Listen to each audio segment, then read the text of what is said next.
Imagine two kids starting a race. One kid stands at the starting line with empty pockets. No special shoes, no map, no one waiting ahead. The other kid starts from the same line, but there's something different. They have good shoes, a map. Someone has already cleared part of the road. And far ahead, a family member is holding water saying, "Keep going, we built some of this path for you." That difference is the simple idea behind generational wealth. Generational wealth means money, property, assets, or advantages that are passed from one generation of a family to the next. It is not only cash in a bank account. It can be a house, land, a business, stocks, education funds, family connections, or even the ability to help a child avoid debt. Let's make it simple. A family buys a house. Over many years, the house becomes more valuable. Later, the parents pass that house to their children, or they sell it and help their children buy their own homes. Now, those children do not have to start from zero.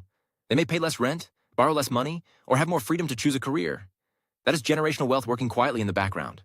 Now imagine another family. They work hard too, maybe just as hard or harder. But every month, most of their money goes to rent, food, bills, and debt. When an emergency happens, like a medical bill or job loss, there's no family safety net. The next generation starts again from the beginning. This is why generational wealth matters. It can turn time into an advantage. Money that is saved can be invested. Investments can grow. A home can increase in value. A business can be passed down. Education can lead to better opportunities. And each generation can build on what the previous one created. But generational wealth is not only about rich families with mansions. Sometimes it looks ordinary.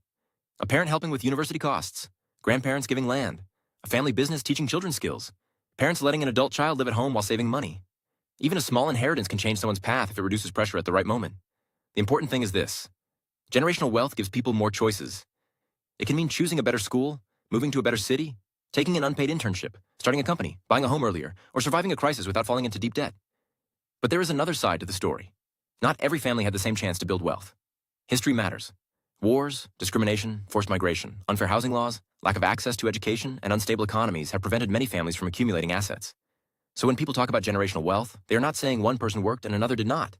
They are talking about how advantages can compound over time, and how disadvantages can also compound. Think of it like planting a tree. One family planted a tree 50 years ago. Today, their children sit in the shade and eat the fruit. Another family was never allowed to own the land, or had to leave it, or had the tree cut down again and again. Their children may be just as smart and hardworking, but they are planting from scratch. So what is generational wealth? It is the transfer of assets and advantages from parents, grandparents, or earlier generations to the next generation. It is a head start, a cushion, a bridge. Sometimes it is visible, like a house or inheritance. Sometimes it is invisible, like debt-free education, financial knowledge, or family support. And understanding it helps us understand why two people can work equally hard, but still begin life in very different places. Because success is not only about how fast someone runs, it is also about where they started, what they inherited, and whether someone before them had the chance to build a road.